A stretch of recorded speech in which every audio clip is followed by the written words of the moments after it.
Hello hi വണക്കം മക്കളെ വണക്കം. ഇന്ന് ഒരു റിയാക്ഷൻ വീഡിയോ ആണ് എത്തിയിരിക്കുന്നത്. സോ ചിലപ്പോൾ ഇച്ചിരി ലെങ്ത് കൂടിപ്പോ ക്ഷമിക്കുക. പക്ഷെ പറയാതിരിക്കാൻ പറ്റില്ല. കാരണം ഇത് ഞാനും ചെയ്തുകൊണ്ടിരുന്ന ഒരു തൊഴിലിനെ ബാധിക്കുന്ന ഒരു സംഭവം ആയതുകൊണ്ട് ഈ ഒരു സംഭവത്തെക്കുറിച്ച് പറയാതിരിക്കാൻ പറ്റില്ല. കാരണം കഴിഞ്ഞ ദിവസം ഹന റജി കോഷി എന്ന് പറയുന്ന നടിയും അഷ്കർ സൗദാൻ നമ്മുടെ മമ്മൂക്കയുടെ ഒക്കെ റിലേറ്റീവ് ആയിട്ടുള്ള ആ പയ്യനും ഒരു സിനിമയുടെ പ്രൊമോഷന്റെ ഭാഗമായിട്ട് ഇന്റർവ്യൂവിന് വന്നിരിക്കുന്ന ഒരു വീഡിയോ പുറത്തു വന്നിട്ടുണ്ടായിരുന്നു. സോ അതിൽ ആങ്കർ ആയിട്ടുള്ള ഷാലു ഹനയോട് ചോദിക്കുന്ന ഒരു ചോദ്യമാണ് എനിക്കും നല്ല രീതിയിൽ ട്രിഗർ ആയിട്ടുണ്ട്. സോ ആ ചോദ്യത്തിലേക്ക് ആദ്യം പോവാം, നമുക്ക് വീഡിയോയിലോട്ട് പോവാം. സിനിമയിൽ കിടന്നു കൊടുത്തിട്ടാണ് അവസരം ലഭിക്കുന്നത്. ഞാൻ ഇപ്പോഴും ചോദിക്കുന്നത് ഹനയോടാണ്. അപ്പോൾ ഹന മിണ്ടുന്നില്ല. അപ്പൊ ഞാൻ ചോദിക്കുന്നത് ഹന അങ്ങനെ കിടന്നു കൊടുത്തിട്ടാണോ സിനിമയിൽ ചാൻസ് കിട്ടിയത്? ഒരാളെ ട്രിഗർ ചെയ്യാൻ പറ്റാവുന്നതിന്റെ മാക്സിമം എന്താണെന്നുള്ളത് ഈ രണ്ട് സ്പോട്ടിൽ മനസ്സിലാക്കാൻ പറ്റും. അതായത് ഒരാളോട് ആദ്യം ഒരു ചോദ്യം ചോദിക്കുന്നു, അപ്പോൾ കൂടെ ഇരിക്കുന്ന ആള് അതിനെ റിയാക്ട് ചെയ്യുന്നു, അതിനൊരു ഉത്തരം കൊടുത്ത് അതിനെ ഒഴിവാക്കാൻ ശ്രമിക്കുന്നു. പക്ഷെ വീണ്ടും അതേ ചോദ്യം ചോദിച്ച് പേരെടുത്ത് വിളിച്ച് അയാളെ ട്രിഗർ ചെയ്യുക എന്ന് പറയുന്നത് ആക്ച്വലി ഇതൊരു സ്ക്രിപ്റ്റഡ് പ്ലാൻ ആണെങ്കിൽ പോലും അത് കാണിക്കുന്നത് ഒരു സൊസൈറ്റിയോട് കാണിക്കുന്ന ഏറ്റവും വലിയ മോശമായിട്ടുള്ള ഒരു പരിപാടിയായിട്ടാണ് എനിക്ക് ഫീൽ ചെയ്തത്. തിരിച്ചു ചോദിക്കുന്നത് സ്വാഭാവികം. വേറെ ചില ആൾക്കാരാണെന്നുണ്ടെങ്കിൽ ചിലപ്പോൾ അടി കിട്ടിയേനെ. ഞാൻ ഒരിക്കലും അങ്ങനെയല്ല എന്ന് അവർ പറയുന്നുണ്ട്. സോ ബാക്കിയുള്ളവർ അങ്ങനെയാണ് എന്നുള്ളതാണോ അതിന്റെ അർത്ഥം? സോ അതിന്റെ അർത്ഥം സിനിമയിൽ അഭിനയിക്കുന്നവരെല്ലാവരും ഇങ്ങനെ കടന്നു കൊടുത്തിട്ടാണ് വരുന്നത് എന്നുള്ളതാണ്. അത് ആ വ്യക്തിയുടെ തന്നെ മനസ്സിലിരിക്കുന്ന ഒരു ധാരണയാണ്. അതായത് സിനിമ ഇൻഡസ്ട്രിയിലേക്ക് വന്നു കഴിഞ്ഞാൽ എല്ലാവരും കടന്നു കൊടുക്കണം, കടന്നു കൊടുത്താൽ മാത്രമേ സിനിമയിൽ അവസരങ്ങൾ കിട്ടൂ എന്നുള്ള ഒരു കോൺസെപ്റ്റ് അല്ലെങ്കിൽ അങ്ങനെ ഒരു ചിന്ത അവരുടെ ഉള്ളിൽ അടിഞ്ഞു പോയിട്ടുണ്ട്. അതുകൊണ്ടാണ് അവരെ വീണ്ടും വീണ്ടും അതേ കാര്യം തന്നെ റിപ്പീറ്റ് ചെയ്യുന്നത്. ഒരു കാര്യം മനസ്സിലാക്കുക, കാസ്റ്റിംഗ് കൗച്ച് പോലുള്ള സംഭവങ്ങൾ പലപ്പോഴും പലയിടങ്ങളിലും നടന്നിട്ടുണ്ട്. ചിലരത് പുറത്തു കൊണ്ടുവരും, ചിലരത് പറയാറില്ല. ഉഭയകക്ഷി സമ്മതപ്രകാരം ചിലത് നടക്കാറുണ്ട്. അപ്പോൾ ഇങ്ങനെയുള്ള പല സംഭവങ്ങളും സിനിമയിലും സംഭവിക്കുന്നുണ്ട്, ഇല്ല എന്ന് ഒരിക്കലും പറയുന്നില്ല. പക്ഷേ അതിനർത്ഥം എല്ലാവരും ജനറലൈസ് ചെയ്യപ്പെടുക എന്നുള്ളത് വളരെ മോശമാണ്. ഒരു ക്വസ്റ്റ്യൻ അല്ലെങ്കിൽ അവരുടെ മേലിൽ ഒരു അലിഗേഷൻ നിൽക്കുന്നുണ്ടെങ്കിൽ ആ അലിഗേഷനെ ബേസ് ചെയ്തിട്ട് നിങ്ങൾക്ക് ചോദിക്കാം. അതിനും സഭ്യമായ ഭാഷയുണ്ട്, മര്യാദയുണ്ട്. അതൊരു അറിവാണ്. എതിരെ ഇരിക്കുന്ന ആളിനോട് ഒരു ചോദ്യം ചോദിക്കുമ്പോൾ അതിന് മാന്യമായ ഒരു ഭാഷയും അതിനൊരു ലാളനവും ഒക്കെ കൊടുത്തിട്ട് ചോദിക്കുകയാണെന്നുണ്ടെങ്കിൽ അതിന് കൃത്യമായിട്ടുള്ള ഒരു മറുപടി തരാൻ ചിലപ്പോൾ അവർക്കും തോന്നിയേക്കാം.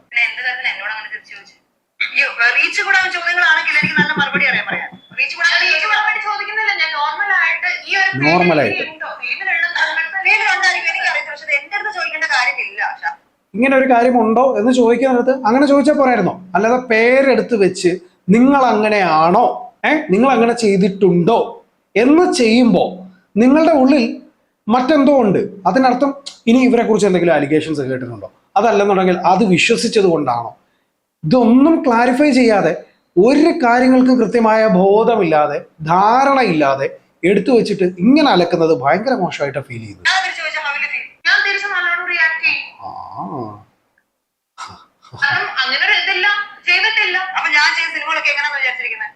പക്ക തിരിച്ച് ഹനയുടെ ചോദ്യങ്ങൾ കുറുക്കി കൊള്ളുന്ന ചോദ്യങ്ങളാണ്. ഇതിനൊരു സ്ക്രിപ്റ്റഡ് ആണെങ്കിൽ പോലും ഹനയുടെ ചോദ്യങ്ങൾക്ക് 100% ഒരു ക്വാളിറ്റി ഉണ്ട്. ഹന തിരിച്ച് ചോദിക്കുമ്പോൾ ഓരോ ചോദ്യങ്ങളും അത് ഉള്ളിൽ നല്ലപോലെ തട്ടിക്കുന്ന ചോദ്യങ്ങൾ തന്നെയാണ് ഹന ചോദിക്കുന്നത്.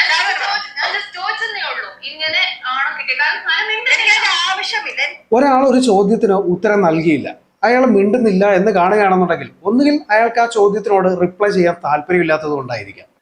അത് പ്രധാനമായിട്ട് മനസ്സിലാക്കാൻ ശ്രമിക്കുക. അയാൾക്ക് ഇഷ്ടപ്പെടുന്നില്ല, ഇങ്ങനെ ഒരു സംഭവം എനിക്ക് താല്പര്യമില്ല സംസാരിക്കാൻ, അല്ലെങ്കിൽ എനിക്ക് വേണ്ടാത്തൊരു ഏരിയയിലേക്കാണ് എന്നെ കൊണ്ടുപോകാൻ ശ്രമിക്കുന്നത്, എനിക്ക് അങ്ങോട്ട് വരാൻ താല്പര്യമില്ല.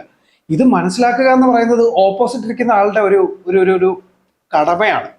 എതിരെ ഇരിക്കുന്നവനോട് ഈ ചോദ്യം ചോദിച്ചു, അയാൾക്ക് ഇഷ്ടപ്പെട്ടില്ല എന്ന് മനസ്സിലാക്കാനുള്ള ഒരു സാമാന്യ ബോധം ഒരു ആങ്കറിന് ഉണ്ടാവണം. ഇതൊരു പബ്ലിക് പ്ലാറ്റ്ഫോമിലേക്ക് വിടുന്നൊരു സാധനമല്ലേ, ഒരു മാധ്യമമല്ലേ, ഒരു മീഡിയ അല്ലേ. നിങ്ങളൊരു മാധ്യമത്തിൽ വർക്ക് ചെയ്യുന്ന ഒരാളല്ലേ, ഒരു മാധ്യമ പ്രവർത്തക എന്നല്ലേ മറ്റൊരാൾ നിങ്ങളെ വിലയിരുത്തുന്നത്. ഒരാൾ ഉത്തരം തന്നില്ലെന്നുണ്ടെങ്കിൽ വീണ്ടും വീണ്ടും ഫോക്കസ് ചെയ്ത് ചോദിക്കുക എന്ന് പറയുന്നത് ഏറ്റവും ഒരാളോട് മൃഗീയമായി ചെയ്യാൻ പറ്റുന്ന ഒരു കാര്യമാണത്. പക്ക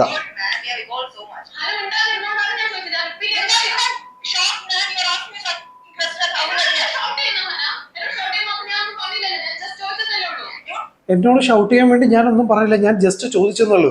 ഒരാളുടെ മുഖത്ത് നോക്കി നിങ്ങൾ വേറൊരാൾക്ക് കിടന്നു കൊടുത്തിട്ടാണോ ഈ ഇൻഡസ്ട്രിയിലേക്ക് കാല് വെച്ചത് എന്ന് ചോദിക്കുമ്പോൾ സ്വാഭാവികമായിട്ട് ഇതൊരു സിമ്പിൾ ക്വസ്റ്റ്യൻ അല്ലേ എന്ന് ചോദിക്കാൻ മാത്രം ബുദ്ധിയില്ലേ നിങ്ങൾക്ക്?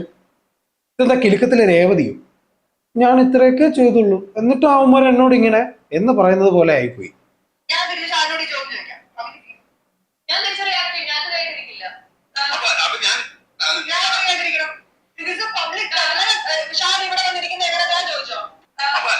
അപ്പൊ അതിനർത്ഥം മറ്റുള്ളവർ അത് കേട്ടിരിക്കണം അല്ലെ? അങ്ങനെയാണോ?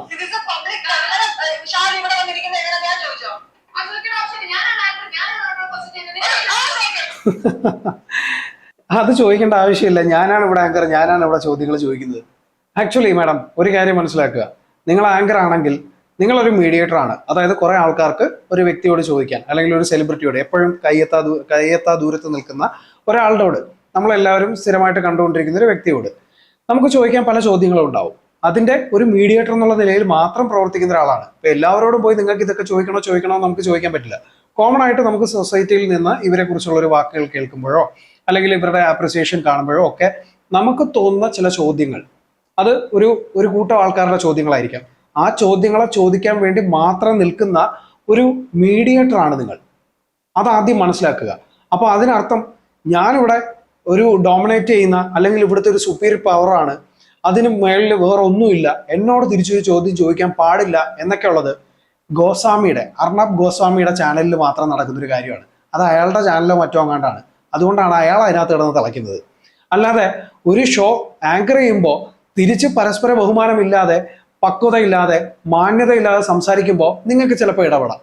ഇത് ഞാൻ നടത്തുന്ന പരിപാടിയാണ്, ഇവിടെ ഇങ്ങനെ സംസാരിക്കാൻ പാടില്ല എന്ന് നിങ്ങൾക്ക് ഇടപെടാൻ പറ്റും. പക്ഷേ തിരിച്ച് നിങ്ങളോട് ചോദ്യം ചോദിക്കാൻ പാടില്ല എന്ന് പറയാൻ യാതൊരു ഇതും നിങ്ങൾക്കില്ല, യാതൊരു റൈറ്റ്സും നിങ്ങൾക്കില്ല. കാരണം നിങ്ങളൊരു ആങ്കർ മാത്രമാണ്. നീ ഈ ചാനലിന്റെ ഓണർ ആണെങ്കിൽ പോലും നിങ്ങൾ നിലവിൽ ആ പ്ലാറ്റ്ഫോമിൽ ഇരിക്കുമ്പോൾ നിങ്ങളൊരു ആങ്കർ മാത്രമാണ്. ഒരു ആങ്കറിന് ഉണ്ടാവേണ്ട കുറച്ച് കാര്യങ്ങൾ നിങ്ങളൊന്ന് ഓർത്ത് വെക്കുക. എതിരെ ഇരിക്കുന്ന ആളിനെ കുറിച്ചൊന്ന് മനസ്സിലാക്കുക. അവരുടെ ആ സമയത്തെ, അവരുടെ സിറ്റുവേഷൻ എന്താണെന്ന് കുറച്ചെങ്കിലും തിരിച്ചറിയാൻ ശ്രമിക്കുക. ഒരു സൗഹൃദപരമായിട്ടുള്ള സംഭാഷണത്തിലേക്ക് കൊണ്ടുപോവുക. നിങ്ങൾക്ക് ആഗ്രഹിക്കുന്ന കുറച്ച് മാന്യമായ ചോദ്യങ്ങൾ അവരോട് ചോദിക്കുക. അതിനും അപ്പുറത്തേക്ക് എന്തെങ്കിലും അവർക്ക് നിങ്ങളോടൊരു കണക്ഷൻ ഫീൽ ചെയ്താൽ ചിലപ്പോൾ അവരായിട്ട് തന്നെ പല കാര്യങ്ങളും നിങ്ങളോട് സംസാരിച്ചെന്നിരിക്കാം. ഇതൊക്കെയാണ് നമ്മൾ ചെയ്യേണ്ട കാര്യങ്ങൾ. ഒരു ഇന്റർവ്യൂ കഴിയുമ്പോൾ thank you for the questions എന്ന് തിരിച്ച് അവരെ കൊണ്ട് പറയിപ്പിക്കാൻ സാധിക്കുക. അത്രയും മിനിമം എത്തിക്സ് നമ്മൾ അവർക്ക് കൊടുക്കണം, അല്ലെങ്കിൽ നമ്മൾ കാണിക്കണം. എതിരേൽക്കുന്ന ആളും മനുഷ്യനാണ്, അവരും ഈ സൊസൈറ്റിയിലേക്ക് ഇറങ്ങി ചെല്ലേണ്ടവരാണ്. അതുകൊണ്ട് തന്നെ നമ്മൾ അവരോട് ഒരു മര്യാദ വിട്ടുള്ള ചോദ്യങ്ങൾ ചോദിക്കാൻ പാടില്ല. അവരുടെ പേഴ്സണൽ ലൈഫിലേക്ക് കടന്നു ചെല്ലാൻ പാടില്ല. എന്തിനാണ് ഒരു സിനിമയുടെ പ്രൊമോഷന് വേണ്ടിയിട്ട് നമ്മൾ ചെന്നിരിക്കുമ്പോൾ നമ്മൾ അതിനപ്പുറത്തേക്ക് നിങ്ങൾ ആർക്കെങ്കിലും കടന്നു കൊടുക്കാറുണ്ടോ? അതല്ലെന്നുണ്ടെങ്കിൽ രാത്രി നിങ്ങളുടെ ഭർത്താവ് പുറത്തു പോകുമ്പോൾ നിങ്ങളുടെ വീട്ടിലേക്ക് വരുന്ന ബോയ് ഫ്രണ്ട് ആരാണ്, നിങ്ങളെ ലാസ്റ്റ് സെർച്ച് ചെയ്ത വെബ്സൈറ്റിന്റെ പേര് കാണിക്കാമോ? നിങ്ങളുടെ വാട്സപ്പിലെ സ്പെഷ്യൽ ഗ്രൂപ്പുകൾ ഏതൊക്കെയാണ്? നിങ്ങളുടെ ഹിഡൻ ഫോൾഡറിൽ സൂക്ഷിച്ചിരിക്കുന്ന ഫോട്ടോസ് കാണിക്കാമോ? ഇതൊക്കെ എന്ന് പറഞ്ഞു കഴിഞ്ഞാൽ ഒരു മാധ്യമ ധർമ്മമല്ല, ഇതൊരു ആങ്കറിങ് ക്വസ്റ്റ്യൻ ടൈപ്പും അല്ല. ഫണ്ണി ആയിട്ടുള്ള ക്വസ്റ്റ്യൻസ് ചോദിക്കാം, അത് അങ്ങനെ ഉള്ളവരോട്, അതിന് അങ്ങനെയുള്ള ആൻസേഴ്സ് തരുന്നവരോട്. ഒരു വ്യക്തിക്ക് ഇഷ്ടമല്ലാത്തത് കൊണ്ട് ഒരു ക്വസ്റ്റ്യൻ സ്കിപ്പ് ചെയ്യുമ്പോൾ വീണ്ടും ഫോക്കസ് ചെയ്ത് അവരെ ട്രിഗർ ചെയ്യിപ്പിക്കുകയല്ല ഒരു ആങ്കർ ചെയ്യേണ്ടത്. അവരെ കംഫർട്ട് ചെയ്ത് ആ സോണിനകത്ത് നിർത്തിക്കൊണ്ട് അവരിൽ നിന്ന് നിങ്ങൾക്ക് എന്തെങ്കിലുമൊക്കെ അറിയണമെങ്കിൽ അതിന് മാന്യമായിട്ടുള്ള സഭ്യമായ ഭാഷ കൊടുത്ത്, അതിനെ വളരെ കൃത്യമായിട്ടുള്ള ഒരു കണക്ഷൻ കൊടുത്തുകൊണ്ട് അവരോട് സംസാരിക്കാനാണ് ശ്രമിക്കേണ്ടത്. അല്ലാതെ അവരെ ട്രിഗർ ചെയ്ത് ഉപദ്രവിക്കുകയോ അല്ലെങ്കിൽ അവരെ ഒരു ട്രോമയിലേക്ക് തള്ളിവിടുകയോ അല്ല വേണ്ടത്. നിങ്ങളെ ചോദിച്ച ഒരൊറ്റ ചോദ്യം കൊണ്ട് ഇപ്പൊ സിനിമയിലേക്ക് വരാൻ ആഗ്രഹിക്കുന്ന ഒരു പെൺകുട്ടി ഉണ്ട് എന്ന് കരുതുക. അവളുടെ വീട്ടിൽ നിന്ന് ഒരു അനുവാദം മേടിച്ചു കൂട്ടുന്നതിന് ഒരുപാട് സ്ട്രഗിൾ ചെയ്തിട്ടുണ്ടാവും. അപ്പോഴത്തേക്കായിരിക്കും നിങ്ങളുടെ ഈ ക്വസ്റ്റ്യൻ വന്ന് മുമ്പിൽ വീഴുന്നത്. നിങ്ങൾ കിടന്നു കൊടുത്തിട്ടാണോ സിനിമയിലേക്ക് വരുന്നത്? സ്വാഭാവികമായിട്ടും ഒരു വീട്ടുകാരെന്തായിരിക്കും ചിന്തിക്കുക? എൻ്റെ മോള് ഇതുപോലെ പോയി നിന്നു കൊടുത്തിട്ടായിരിക്കണമല്ലോ ഒരു സിനിമയ്ക്ക് വേണ്ടിയിട്ട് കഷ്ടപ്പെടേണ്ടത്. അങ്ങനെ ഒരു ജീവിതം അവൾക്ക് വേണ്ട, അവൾ ഇനി പോകണ്ട എന്ന് തീരുമാനിക്കില്ലേ? ഒരു ബട്ടർഫ്ലൈ എഫക്റ്റ് ആണ് ഈ ഒരു ക്വസ്റ്റ്യൻ ഉണ്ടാക്കുന്ന ഒരു ഇമ്പാക്റ്റ് മറ്റെവിടെയെങ്കിലും ഇരിക്കുന്ന ഒരാളുടെ ജീവിതത്തിലായിരിക്കും റിഫ്ലക്ട് ചെയ്യാൻ പോണത്. സോ ബാലിശമായിട്ടുള്ള ഇത്തരം ചോദ്യങ്ങൾ ചോദിക്കുന്നതിന് മുമ്പ് മിനിമം 10 തവണയെങ്കിലും ചിന്തിക്കുക. അതുപോലെ തന്നെ ഒരു ആങ്കർ എന്നുള്ള നിലയ്ക്ക് നിങ്ങൾ ഈ ചോദിച്ച ചോദ്യം കൊണ്ട് നിങ്ങൾക്ക് ചിലപ്പോൾ കുറച്ച് റീച്ച് ഉണ്ടായിരുന്നിരിക്കാം, പക്ഷെ അത് സ്വാഭാവികമായിട്ടും ഒറ്റയടിക്ക് താഴേക്ക് പോകാനുള്ള സാധ്യതയും വളരെ കൂടുതലാണ്. അതുപോലെ തന്നെ നിങ്ങൾ കുറച്ചു മുമ്പ് പറഞ്ഞൊരു ഡയലോഗ് ഉണ്ട്, ഞാൻ സിനിമയിൽ അഭിനയിച്ചിട്ടില്ല, അതുകൊണ്ട് എനിക്ക് ഇതിനെപ്പറ്റി അറിയില്ല. സിനിമയിൽ അഭിനയിച്ചവരെല്ലാം ഇങ്ങനെ കിടന്നു കൊടുത്തിട്ടല്ല സിനിമയിലേക്ക് എത്തുന്നതെന്നുള്ള ഒരു സാമാന്യ ബോധം നിങ്ങൾ ഇനിയെങ്കിലും ഉണ്ടാക്കിയെടുക്കുക. അഭിനയവും അവരുടെ കഴിവിനെയുമാണ് അവിടെ ഏറ്റവും കൂടുതൽ പ്രശംസിക്കുന്നത്. ഇനി ഇത്തരത്തിലുള്ള മ്യൂച്വൽ അണ്ടർസ്റ്റാൻഡിങ്ങിൽ പലതും സംഭവിച്ചിട്ടുണ്ടെങ്കിൽ അത് അവരുടെ വ്യക്തിപരമായിട്ടുള്ള തീരുമാനം. ഇനി എന്തെങ്കിലും ഒരാൾ തുറന്നു പറയുകയാണെങ്കിൽ അതിനെ നിങ്ങൾ ക്വസ്റ്റ്യൻ ചെയ്യുക, അതിനെ മാന്യമായി ചോദ്യം ചെയ്യുക. അതാണ് നിങ്ങൾ കാണിക്കേണ്ട ഏറ്റവും വലിയ മര്യാദ, മാധ്യമ ധർമ്മം. ഇനി ഒരു കാര്യം കൂടെ പറഞ്ഞ് അവസാനിപ്പിക്കാം.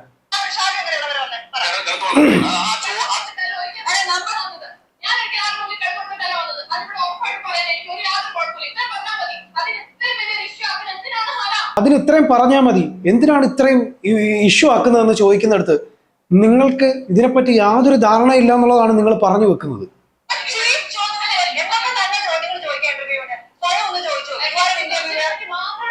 സി അപ്പോ ഹന തിരിച്ചു ചോദിക്കുന്ന ഒരു സംഭവം എനിക്കത് ഭയങ്കരമായിട്ട് വിഷമം ഉണ്ടാക്കിയ ഒരു കാര്യമാണ്.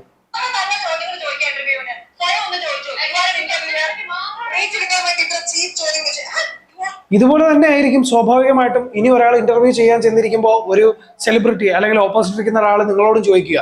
ഇതേ കണക്കത്തെ ക്വസ്റ്റ്യൻ ഒക്കെ ചോദിക്കാനാണെങ്കിൽ നമുക്ക് ഈ പരിപാടി ഇപ്പോഴേ സ്റ്റോപ്പ് ചെയ്യാം. അപ്പോൾ ആങ്കേഴ്സിനെ പോലും ഇതുപോലെ ജനറലൈസ് ചെയ്യപ്പെടാം.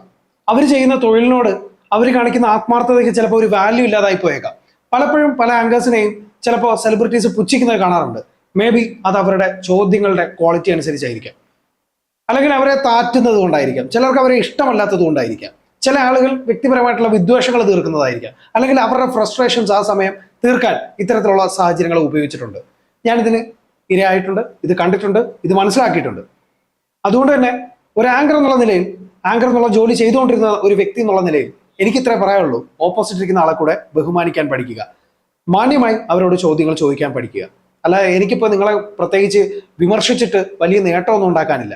പക്ഷേ ഇത് നിങ്ങളോട് ഇപ്പോഴെങ്കിലും പറഞ്ഞില്ല എന്നുണ്ടെങ്കിൽ നാളെ ഞാനും ഇതേ തൊഴിലിലേക്ക് വീണ്ടും തിരിച്ചെത്തുമ്പോൾ നിങ്ങൾ കാരണം ഉണ്ടാകുന്ന ചില കോൺസിക്വൻസസ് ഞാനും ഫേസ് ചെയ്യേണ്ടി വരും. എനിക്ക് അതിനോട് താല്പര്യമില്ല. കാരണം ഞാൻ ഇതുവരെയും ചെയ്തിട്ടുള്ളവരുടെ ഇന്റർവ്യൂ ചെയ്തിട്ടുള്ള എല്ലാവരിൽ നിന്നും വളരെ മാന്യമായി ഒരു ചിരിയോടുകൂടി ഒരു ഷേക്ക് ഹാൻഡ് കൊടുത്ത് ഒരു ബൈ പറയാനുള്ള അവസരം ഉണ്ടാക്കിയിട്ടുണ്ട്. അത് ഒരുപാട് എൻ്റെ സഹപ്രവർത്തകരും അത് ചെയ്തിട്ടുണ്ട്. ദയവേത് അത്തരത്തിലുള്ളവർക്ക് കൂടി ഒരു കളങ്കം ഉണ്ടാക്കാനായിട്ട് ഇങ്ങനെയുള്ള ക്വസ്റ്റ്യൻസുമായിട്ട് നിൽക്കരുത് എന്ന് മാത്രമേ പറയാനുള്ളൂ. എനിവേ, നിങ്ങളുടെ അഭിപ്രായങ്ങൾ എന്താണെന്ന് വെച്ചാൽ കമന്റ് ചെയ്യുക. ഇനി ഇത് നിങ്ങൾക്ക് ഏത് തരത്തിൽ വേണമെങ്കിലും എടുക്കാം, ഞാൻ അതിനെ ഒന്നും പറയില്ല. പക്ഷേ എനിക്ക് പറയാനുള്ളത് പറയാതിരിക്കാനും പറ്റില്ല.